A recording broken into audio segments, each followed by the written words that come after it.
புதிய பூமி நண்பர்கள் அனைவருக்கும் வணக்கம். நான் ராஜ்பாபு.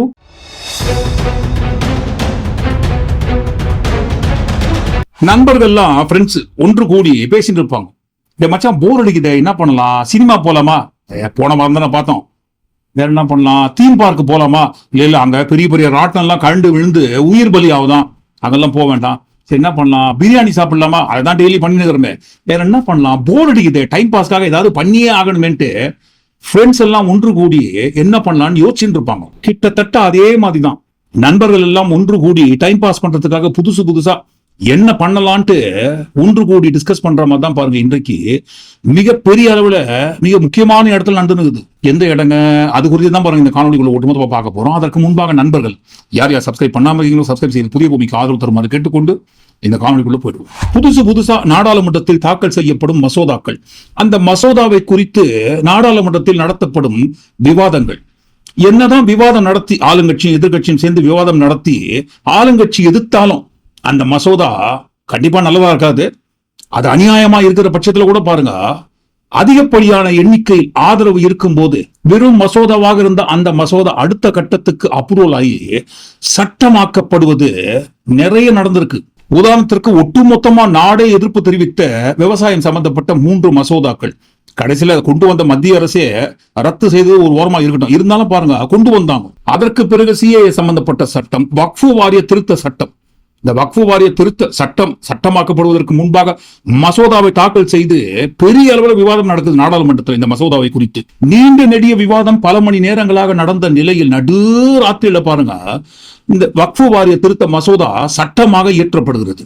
சோ இப்படி புதுசா டிஃபரெண்டா யோசிச்சு மத்திய அரசு மசோதாவை நிறைவேற்றம் செய்து அதை குடியரசுத் தலைவர் ஒப்புதலுக்கு அனுப்பி குடியரசுத் தலைவர் மூலமாக அந்த மசோதா சட்டமாக நிறைவேற்றப்படும் எக்கச்சக்கமான விஷயங்கள் நம்ம நாட்டில் தொடர்ந்து நடந்துனே இருக்கு. இருந்தாலும் பாருங்க போதல நிறைய சட்டங்கள் புதுசா கொண்டு வந்தாலும் சாட்டிஸ்பாக்சன் இல்லையே. ஏதாவது ஒரு புது சட்டம் கலையபரமாக்கக்கூடிய வகையில ஏதாவது ஒண்ணு கொண்டு வரணுமே. என்ன பண்ணலாம்? சொன்னோம் இல்லைங்களா, நண்பர்கள் ஒன்று கூடி டைம் பாஸ் பண்றதுக்காக என்ன பண்ணலாம்னு யோசிக்கிற மாதிரி தான் ஒட்டுமொத்தமா எல்லாரும் ஒன்று கூடி ஆளுங்கட்சி மத்திய அரசுல பாருங்க எல்லாரும் ஒன்று கூடி என்ன பண்ணலாம், நாடே கொந்தளிக்கக்கூடிய வகையிலான புதிய சட்டத்தை ஏதாவது உருவாக்கணுமே. என்ன பண்ணலாம்? வந்துச்சு கிளிக் ஆயிடுச்சு யோசனை. என்னங்க, அதாவது பாருங்க நிறைய மாநிலங்கள்ல ஏதாவது அமைச்சர்களோ அல்லது முதலமைச்சர்களோ ஏன் பிரதமரோ கூட, ஏன்னா பாருங்க மாநில அமைச்சர்கள் முதலமைச்சர்கள்னு சொன்னா சண்டைக்கு வரத்துக்கு வாய்ப்பு இருக்குது. சோ பிரதமரையும் பாருங்க பட்டியலில் சேர்த்துணும். சோ மத்திய மாநில அமைச்சர்கள் அல்லது முதலமைச்சர்கள் யாராவது குற்ற வழக்குல கைதாகி 30 தினங்களுக்குள்ள அவங்க உள்ள இருக்கிற பட்சத்துல ஓகே. ஆனால் 30 தினங்கள் சரியாக இருந்து அவங்க பாருங்க உள்ள இருந்துட்டாங்கன்னா, சிறைக்குள்ள இருந்துட்டாங்கன்னா குற்ற வழக்கு சுமத்தப்பட்டு 31வது நாள் ஒண்ணு அவங்களே ராஜினாமா பண்ணிருந்தோம். அப்படி இல்லைன்னா பாருங்க 31வது நாள் அது மத்திய அமைச்சரோ மாநில அமைச்சரோ அல்லது மாநில முதலமைச்சரோ 30 தினங்கள் சரியாக சிறைக்குள்ள குற்ற வழக்குல இருக்கிற பட்சத்துல அவங்க பதவி தன்னாலேயே பாருங்க நீக்கப்படும். என்னங்க சொல்றீங்க? ஆமாங்க, அதுக்குதான் கௌரவமா நீங்க உள்ள போயிட்டீங்களா, குற்ற வழக்குல ஏதாவது சந்தேகத்தின் அடிப்படையில் குற்ற வழக்கு சுமத்தப்பட்டு நீங்க கைதாகி உள்ள இருக்கீங்களா, 30 தினங்களுக்குள்ள உள்ள இருக்கிற பட்சத்துல ஓகே. 30 தினங்கள் சரியாக நீங்க இருக்கிறீங்கன்னா நீங்களே கௌரவமா ராஜினாமா பண்ணிடுங்க. அப்படி இல்லைன்னா 31வது நாள் தன்னாலேயே பாருங்க நீங்க இருக்கிற பதவியிலிருந்து நீக்கம் செய்யப்படுவீர்கள். இந்த மாதிரி அரிய பெரிய புதிய சட்ட மசோதாக்கள்லாம் எந்த நாட்டோ நாடாளுமன்றத்தில் தாக்கல் செய்யப்பட்டிருக்கும் அப்படின்னு நம்ம யோசிக்கவே வேண்டாம். இப்படி ஒரு அற்புதமான மசோதாக்கள்லாம் எந்த நாட்டோ நாடாளுமன்றத்தில் தாக்கல் பண்ணுவாங்க? நம்ம நாட்டோ நாடாளுமன்றத்துல. நேற்றைய தினம் என்டிஏ அரசு நாடாளுமன்றத்தில் 3 புதிய மசோதாக்களை தாக்கல் செய்வதற்கு தயாராக இருந்தாங்க. அந்த 3 புதிய மசோதாக்களில் 2 மசோதாவை பாருங்க தாக்கல் பண்றாங்க. ஒன்னு ஆன்லைன் ரம்மி சம்பந்தமானது, ஆன்லைன் ரம்மிக்கு எதிரான மசோதா அப்படின்னு சொல்லப்படுகிறது. 2வது மசோதா தான் பாருங்க இந்த புதிய மசோதா. மத்திய மாநில அமைச்சர்களோ அல்லது மாநில முதல்வர்களோ குற்ற வழக்கில் கைது செய்யப்பட்டு 30 தினங்கள் சிறையில் இருக்கிற பட்சத்துல 31வது நாள் தன்னாலேயே அவங்க இருக்கிற பதவியிலிருந்து நீக்கம் செய்யப்படுவார்கள் என்கின்ற புதிய சட்டம் சம்பந்தமான மசோதாவை தாக்கல் பண்றாங்க. புதிய மசோதா தாக்கல் பண்ணட்டுமே. என்ன இப்போ நீங்க ஏன் பயப்படுறீங்க? நீங்க தான் நீதி நேர்மை நியாயம் சத்தியம் தர்மம் உண்மை உழைப்பு உயர்வு கடமை கண்ணியம் கட்டுப்பாடு தவறாம நீங்க ஆட்சி நடத்ததான் நீங்க தான் சொல்றீங்க. யாருங்க கேட்கறது? 4 கோடியார் அவர்கள் தமிழ்நாடு அரசை பார்த்து கேட்கிற வார்த்தை. நீங்க ஏன் பயப்படுறீங்க? நீங்க தான் நேர்மையா ஆட்சி பண்றேன்னு சொல்றீங்களே, நீங்க இந்த மசோதாவை எதிர்க்காதீங்க, ஆதரவு கொடுங்கன்னு 4 கோடியார் அவர்கள் கேட்கிறாரு. ஏன் அப்படி முன்னாடியே முந்தி கொண்டு வந்து எல்லாரும் ஆதரவு கொடுங்கன்னு இந்த சட்டத்துக்கு கேட்கறாங்கன்னு சொன்னா, எதிர்கட்சிகளை பழிவாங்க வேண்டும் என்கின்ற ஒரே ஒரு நோக்கத்திற்காக மட்டுமே இந்த மசோதா நாடாளுமன்றத்தில் தாக்கல் செய்யப்பட்டிருக்குன்ட்டு சொன்ன அடுத்த நொடியே பாருங்க, நீங்க தான் நேர்மையானவராச்சே, ஆதரவு கொடுங்க, ஏன் எதிர்த்து நிக்கிறீங்க, உங்களுக்கு தான் மடியில கணம் இல்லை இல்லைங்களா, அப்புறம் ஏன் வழியில பயன்ட்டு கேள்வி கேட்க ஆரம்பிக்கிறாங்க. ஏன்னா நாங்க ஒன்றும் மாநிலம் சம்பந்தப்பட்ட சட்டத்தை ஒண்ணு கொண்டு வரலீங்களே, மாநில அமைச்சர்கள் மாநில முதல்வர்களுக்காக மட்டுமே இந்த சட்டத்தை, பிரதமர் உட்பட பிரதமரில் இருந்து மத்திய அமைச்சர்கள்ல இருந்து யார் தவறு செய்து குற்ற வழக்கு சம்பந்தமாக சிறைக்கு 30 நாட்கள் போற பட்சத்துல அவர்கள் அனைவரின் பதவி பறிக்கப்படும் இந்த சட்டத்தின் மூலமாகன்ட்டு பிரதமர் உட்பட அப்படின்னு சொல்லிதானே இந்த சட்டத்தை உள்ள கொண்டு வரோம். அதனால இங்க யாரும் பயப்பட வேண்டிய அவசியமே கிடையாது, இந்த சட்டத்தை பார்த்து கலங்க வேண்டிய அவசியமே கிடையாதுன்னு இப்போ ஒரு பிட்டை போட்டுறாங்க இல்லைங்களா. இப்போ எந்த ஆளும் கட்சியில, மத்திய அரசுல ஆளும் கட்சியில இருக்கிற மத்திய அமைச்சர்கள் மீது என்ன ரைடு பாஞ்சிருக்குங்க இது வரைக்கும்? அட மத்திய அமைச்சர்களை விடுங்க, பிஸ்கேஜேபி கட்சி ஆட்சி பண்ற எந்த மாநில அமைச்சர்கள் மீது அல்லது அந்த பிஸ்கேஜேபி கட்சி ஆட்சி பண்ற ஒரு எம்எல்ஏ ரூலிங் பார்ட்டி எம்எல்ஏ வீட்டிற்கு ரைடு போயிருக்காங்க இது வரைக்கும்? அது இன்கம் டாக்ஸோ இடியோ எந்த டிபார்ட்மெண்டாவது ரைடு போயிருக்காங்களா? இல்லவே இல்லை. பிஸ்கேஜேபி கட்சிக்கு எதிராக எந்த மாநில அரசு செயல்படுகிறதோ அந்த மாநில அரசு சம்பந்தப்பட்ட அமைச்சர்கள் எம்எல்ஏக்கள் முதலமைச்சர்கள் வீட்டுக்கு ரைடு அனுப்புங்க. யாருங்க? அரவிந்த் கெஜ்ரிவால் மதுபானத்துல ஊழல் பண்றாரா, முறைகேடு பண்ணிட்டாரா? இருக்கக்கூடாதே, போங்க அவர் வீட்டுக்கு போங்க, நடுராத்திரில போங்கப்பா, பட்டப்பகல் யாரும் போவாதீங்க. நடுராத்திரில ஒரு திருடன் எப்படி திருடுறதுக்கு செவரேறி குச்சி நடுராத்திரில போவானோ கிட்டத்தட்ட அதே மாதிரி பாருங்க, ஒரு முதல்வர் வீட்டுக்கு நீங்க நடுராத்திரில செவரேறி குச்சி போய் அவரை கைது பண்ணி கூட்டுவாங்க. நீங்க சொன்ன மாதிரியே இடி எல்லாம் அனுப்பி நடுராத்திரில ரைடு எல்லாம் நடத்தி அவரை கைது பண்ணி கூட்டு வந்துட்டீங்களா? அவர் இன்னமும் முதல்வராக இருக்கிறாரா? ஆமாங்க, ஒரு சிறைக்குள்ள இருந்தே ஆட்சியை செயல்படுத்துறாரு. அப்படியா? இதெல்லாம் பாருங்க, போன வாரம் யாராவது ஒரு முதல்வர் கைதாகி குற்ற வழக்குல கைதாகி சிறைக்குள்ள இருந்தே ஆட்சியை செயல்பட்டதெல்லாம் பாருங்க போன வாரம். அதே இந்த வாரம் ஒருவேளை பாருங்க, தாக்கல் செய்யப்பட்ட இந்த மசோதா சட்டமாக நிறைவேற்றப்பட்டு இது சட்டமாக மாறுகிற பட்சத்துல இனிமே அதெல்லாம் பண்ண முடியாது. சிறைக்குள்ள இருந்தெல்லாம் பாருங்க குற்ற வழக்கு சுமத்தப்பட்டு சிறைக்குள்ள இருக்கிற எந்த ஒரு முதல்வரும் ஆட்சியெல்லாம் நடத்த முடியாது, செயல்படுத்த முடியாது. 30 தினங்களுக்குள்ள இருக்கிற பட்சத்துல ஒருவேளை வெளியே வந்தா ஆட்சி அவர் கையில. 30 தினங்கள் சிறைக்குள்ள இருந்து 31வது நாளும் சிறைக்குள்ள இருக்கிற பட்சத்துல அவர் மாநில முதலமைச்சர் பதவியிலிருந்து நீக்கம் செய்யப்படுவார், புதிதாக கொண்டு வந்த இந்த சட்டத்தின் மூலமாக. ஏன்னா இதற்கு முன்பாக எதிர்கட்சிகளை பழிவாங்குவதற்கும் மிரட்டி அவங்கள கட்சியோட கூட்டணிக்குள்ள இழுத்து அந்த கட்சியோட மெர்ஜி பண்றதுக்காக எந்தெந்த வகையிலயோ பாருங்க எந்தெந்த துறைகளை அனுப்பி மிரட்டி பார்த்தா பெருசா ஒன்னும் ஒர்க் அவுட் ஆகிற மாதிரி தெரியல. ஒரு சில மாநிலங்கள்ல பாருங்க பயந்து போயிட்டு கட்சியில வந்து மெர்ஜி பண்ணிடுறாங்க, அவங்க கட்சியை கூட்டணி இல்ல ஒட்டுமொத்தமா கட்சியே வித்துறாங்கன்னு வச்சுப்போமே பிஸ்கேஜேபி கட்சிக்கிட்ட. ஆனா ஒரு சில மாநில அமைச்சர்கள் முதலமைச்சர்கள்லாம் எங்க வழிக்கு கொண்டு வரவே முடியல. முக்கியமா பாருங்க தமிழ்நாடு, அப்போ அதிகாரபூர்வமாக வழிக்கு கொண்டு வரணும்னு சொன்னா சட்டமாகிற பட்சத்துல வழிக்கு வந்துதானே ஆகணும். வழிக்கு வரட்டும், தப்பு கிடையாது. ஆனா பாருங்க ஒரு சந்தேகம், இப்போ ஏதோ ஒரு மாநிலத்தோட பேர்லாம் சொல்லலங்க, ஏதோ ஒரு மாநிலத்துல இருக்கிற அமைச்சர் இல்ல வேண்டாம் ஒரு படி மேல போயிட்டு அந்த மாநில முதலமைச்சர்னு வச்சுப்போமே, அந்த முதலமைச்சர் வீட்டுக்கு ரைடுக்கு ஏதோ ஒரு துறை போறாங்க, ஈடினே வச்சுப்போமே, அமலாக்கத்துறை ரைடுக்கு போறாங்க. ரைடு பண்ணி எடுத்தாங்களோ இல்லையோ, அந்த மாநில முதலமைச்சர் வீட்டுல இருந்து எதையாவது எடுத்தாங்களோ இல்லையோ, ஆனா எடுத்தோம் இவர் வீட்டுல நிறைய இருக்கு அப்படின்னு ஏதோ ஒரு சந்தேகம் இருக்கு, எங்க இருக்குன்னு தெரியலங்க, ஆனா எங்கேயோ இருக்குன்ட்டு எங்களுக்கு உள்ளுணர்வு சொல்லுது. அந்த உள்ளுணர்வு சொல்லும் அடிப்படையில் இவர் வீட்டுல ஏதோ இருக்குன்ற ஒரு சந்தேகத்தின் அடிப்படையில் இவரை கைது பண்ணி ஊழல் வழக்குல கைது பண்ணி சிறைக்குள்ள வச்சிடறோம். சிறைக்குள்ள வச்சு நாங்க விசாரணை பண்றோம், காவலில் வைத்து விசாரிக்கிறோம். 30 தினங்களுக்குள்ள அவர் வீட்டுல எதுவுமே இல்லைன்ட்டு எங்களுக்கு தெரிகிற பட்சத்துல நாங்க அவரை வெளியே விட்டுறோம், இந்த காவலில் இருந்து அவரை விடுதலை பண்ணிடுறோம். ஒருவேளை 30 தினங்கள் ஆகியும் அவர்கிட்ட நாங்க தோண்டி துருவி விசாரிக்க அவர் உண்மையே எதுவும் சொல்லாத பட்சத்துல அந்த விசாரணை 30 தினங்கள் கடந்த நிலையில் 31வது நாள் அவர் சிறையில் இருக்கிறாருன்னு சொல்லும் போது அதுக்கு நாங்க எந்த பொறுப்பும் ஆக முடியாதுங்க. அவரை விசாரிக்கிறது நாங்க கூட்டிட்டு வந்த உண்மையை வர வைக்கிறதுக்காக நாங்க எவ்வளவுதான் கேட்டு பார்த்தோம், கெஞ்சி பார்த்தோம், சொல்லுங்க சார் என்னென்ன முறைகேடு பண்ணீங்க, நான் எதுவும் பண்ணலன்னு சொன்னதையே திருப்பி சொல்லுங்க, நாங்க என்ன பண்ண முடியும்? சோ 31வது நாளும் அவர் பாருங்க காவலில் இருக்கிறார்.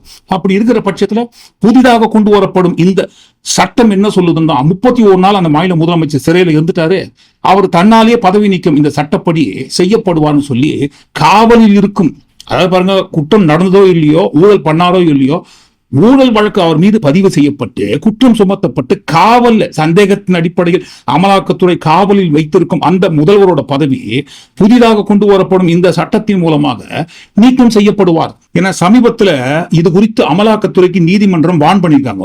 ஊழல் நடந்ததாக சொல்லி முறைகேடு செய்திருப்பதாக சொல்லி ஒருத்தரை கைது பண்றீங்க, கைது செய்து காவல்ல வைக்கிறீங்க, விசாரிக்கிறீங்க, நாள் கணக்குல வார கணக்குல மாச கணக்குல ஒருத்தரை விசாரிக்கிறீங்க.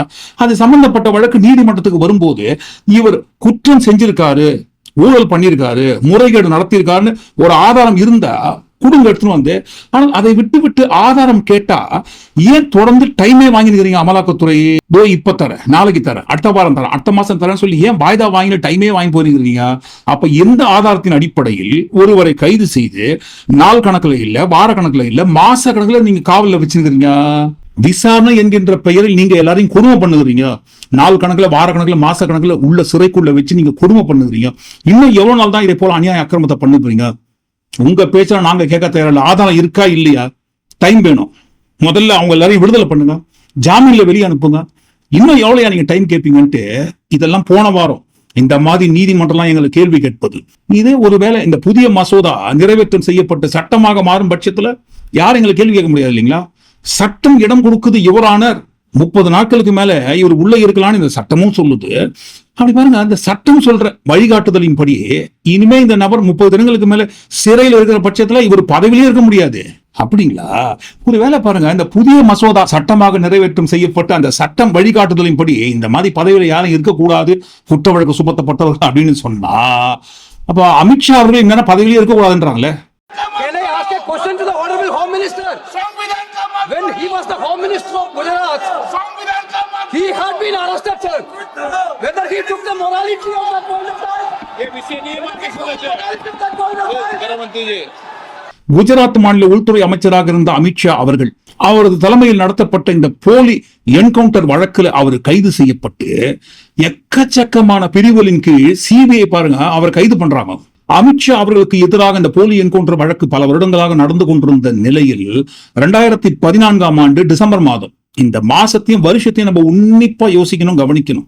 2014ஆம் ஆண்டு டிசம்பர் மாதத்தில் திடீரென்று இந்த வழக்கில் ஒரு திருப்பம் ஏற்பட்டு சிபிஐ நீதிமன்றம் அமித்ஷா அவர்களை விடுதலை பண்றாங்க. சோ அந்த மாதிரி போலியாக நடத்தப்பட்ட என்கவுண்டர் வழக்கில் குற்றம் சுமத்தப்பட்டு சிறைக்குள்ள பல மாதங்களாக சிறைக்குள்ள இருந்து வெளியில் வந்து இந்த வழக்கிலிருந்து விடுதலையான அமித்ஷா அவர்கள் தான் பாருங்க இன்றைக்கு மத்திய உள்துறை அமைச்சராக இருக்கிறாரு. அவ்வளவு எங்க அஜித் பவார் ஞாபகம் இருக்கு இல்லைங்களா? கோட்டாலா, ஊழல் ஊழல், எங்க பார்த்தாலும் கோட்டாலா, எதுல பார்த்தாலும் கோட்டாலா கோட்டாலா கோட்டாலா, ஊழல் ஊழல் ஊழல்னு 70,000 கோடி ஊழல் செய்தவர் தான் பாருங்க இந்த ஊழல்வாதி அஜித் பவார்னு. வேற யாரும் சொல்லுங்க, வேற யாரும் சொல்லல. நம்ம ஜி, ஒரு நம்ம நாட்டோட பிரதமர் நம்ம ஜி சொன்னாருங்க. இன்றைக்கு புதிதாக ஒரு சட்டம் இயற்றி அந்த சட்டத்தின் மூலமாக அமைச்சர்கள், முதலமைச்சர்கள் மீது ஊழல் வழக்கு ஏதாவது இருக்கிற பட்சத்துல குற்றம் சுமத்தப்பட்டு அவங்க 30 நாள் சிறையில இருந்தால் அவங்க பதவியெல்லாம் நீக்கம் செய்யப்படுவார்கள்னு புதிய சட்டம் கொண்டு வர, அந்த சட்டப்படி பார்த்தா இன்றைக்கு பாருங்க பிஜேபி கட்சியோட ஐக்கியமாயிருக்கிற அஜித் பவார் பதவியிலேயே இருக்க முடியாதுங்களே. ஏன்னா 1 கோடி 2 கோடி 500 கோடி 1000 கோடி கிடையாது, கிட்டத்தட்ட 70,000 கோடி ஊழல் செய்ததாக நம்ம நாட்டோட பிரதமர் கொடுத்த வாக்குமூலங்க இது. நாங்க மட்டும் பதவிக்கு ஆட்சிக்கு வர பட்சத்துல ஊழல் செஞ்ச எல்லாரையும், முக்கியமா அஜித் பவார் 70,000 கோடி ஊழல் பண்ண அஜித் பவாரை உள்ள தள்ளி சப்பாத்துக்கு மாவு பேசி வைப்போம்னு சொல்லி தேவேந்திர பட்னாவிஸ் தான் பேசினாரு. सरकार आल्यानंतर अजित दादा चक्की fishing fishing fishing and pissing घोटाळ्यामध्ये अजित दादांची अवस्था आम्ही काय करणार? आमचे नाथाभाऊ खडसेंच्या भाषेत सांगायचं झालं तर आमचं सरकार आल्यानंतर अजित दादा चक्की पिसिंग पिसिंग पिसिंग अँड पिसिंग. ஆனால் இன்றைக்கு அனைவரும் பாருங்க ஒண்ணுக்குள்ள ஒன்னாய் நம்மடம்படே எல்லாரும் ஒன்று கூடி ஆளாளுக்கு பாருங்க சப்பாத்திக்கு மாவு பிசைஞ்சு ஒருத்தர் மாத்தி ஒருத்தர் சுட்டு கொடுத்து ஊட்டிக்கிறாங்க. இப்படி எல்லா மாநில முதலமைச்சர்கள் மீது ஊழல் குற்றம் சுமத்தி அவங்க இவ்வளவு கோடி ஊழல் பண்ணிட்டாங்க அப்படி இப்படின்னு பண்ணி அவங்கள பயம்புறுத்தி எங்க கட்சியை கூட்டணிக்கு வாங்கன்னு இழுத்தா ஒரு சில மாநிலங்களை பாருங்க பயந்து போனவங்க வந்துருவாங்க. எல்லாரும் வந்துருவாங்களா? வரமாட்டாங்க. நான் ஏன் உங்க கட்சிக்கு வரணும், என் கட்சி இவ்வளவு பெருசா இருக்கும்போது அப்படின்னு கேள்வி கேட்கறாங்க. இந்த கேள்வி எல்லாம் பாருங்க இந்த மாதிரி இருக்கிற பட்சத்துல கேட்கறாங்க. இதே சட்டமாக நாங்க கொண்டு வந்து 30 தினங்கள் வரைக்கும் நீங்க ஒருவேளை குற்றமே செய்யலாம் கூட குற்றம் சுமத்தப்பட்டு நீங்க உள்ள இருந்தீங்கன்னா உங்க பதவியே காலி ஆயிடும்னு சட்டம் கொண்டு வந்துட்டா அப்ப பயந்துதான் ஆகணும். அதுவும் என்ன மாதிரி துறை அனுப்பி, அமலாக்கத்துறை என்று சொன்னாலே தற்கொலை மலை வீடியோ போட்டாலே எல்லாரும் கத்துறாங்க. ஏங்க மறுபடியும் நீங்க தற்கொலை மலை வீடியோ போட்டு வெறுப்பேத்துறீங்க அப்படின்னு சொல்லிட்டு. அதனால பாருங்க, தற்கொலை மலை சொன்னதை நம்மளே சொல்லிடுவோம். அமலாக்கத்துறை சட்டம் என்று சொன்னாலே எல்லோருக்குமே தெரியும் அது கடுமையான சட்டம் என்று தற்கொலை மலை சொன்னது. அந்த மாதிரி ஒரு கடுமையான சட்டத்தை கையில வச்சுக்கிற அமலாக்கத்துறை உள்ள வந்து ரைடு பண்றாங்க இல்லைங்களா? அந்த ரைடு நடத்தி கடுமையான சட்டத்தை உள்ள வச்சுக்கிற அமலாக்கத்துறை எப்படி இருக்கு? அந்த அமலாக்கத்துறை அதிகாரிகள் எப்படி இருக்காங்க தெரியுங்களா? ஊருக்கு உபதேசம் செய்யுமா பள்ளி, அது போய் விழுமா கண்ணீர் பானையில துள்ளி அப்படின்ற ஒரு வகையில இருக்காங்கன்ட்டு ஏற்கனவே நம்ம ஒரு காணொலி வரிசையா பதிவு பண்ணியிருந்தோம். மூட்டை பூச்சி மருந்து விற்கிற கடையிலேயே எவ்வளவு மூட்டை பூச்சி நிறைந்திருக்குன்ட்டு. எதுக்காக இதெல்லாம்? வெறும் அரசியல் காழ்ப்புணர்ச்சிக்காக என்னென்ன பண்ணணுமோ இவ்வளவு அநியாய அக்கிரமோ காழ்ப்புணர்ச்சியிலேயே பண்ணும்போது, அப்ப சட்டமே புதுசா கொண்டு வர பட்சத்துல கோவிந்தா கோவிந்தா கோவிந்தா கோவிந்தா என்னங்க இப்படி சட்டம் காட்டுதுங்க வழி. நாங்கள சொல்றோம் சட்டம் சொல்லுது பாருங்கன்னு சொல்லி சட்டத்தை ஈஸியா எடுத்து போட்டலாம் இல்லைங்களா? சரி, நேற்றைய தினம் நாடாளுமன்றத்தில் புதிதாக நிறைவேற்றம் செய்யப்பட்ட இந்த மசோதா ஒருவேளை பாருங்க அடுத்த கட்டமாக ஆதரவு கண்டிப்பா கிடைக்கிறதுக்கு வாய்ப்பு இருக்குது. என்னங்க அப்ப எதிர்கட்சிக்கு பவர் இல்லையா அப்படின்ட்டு. எதிர்கட்சிக்கு பவர் இருக்கு, இல்லைன்னு சொல்ல. ஆனா பாருங்க, இந்த ஆதரவு எதிர்ப்பு என்பது நம்பர்ஸ்ல இருக்கு. நாடாளுமன்றத்தில் ஒரு புதிய மசோதா நிறைவேற்றம் செய்யறாங்கன்னு சொல்லும் போது எதிர்ப்பு ஆதரவு கணக்கு எடுப்பாங்க. அப்படி கணக்கு எடுக்கும் போது யாருங்க இந்த மசோதாவுக்கு ஆதரவு கொடுக்குறீங்க? எல்லாரும் கையை தூக்குங்க. யாருங்க இந்த மசோதாவுக்கு எதிர்ப்பு தெரிவிக்கிறீங்க? அவங்க எல்லாரும் கையை தூக்குங்க.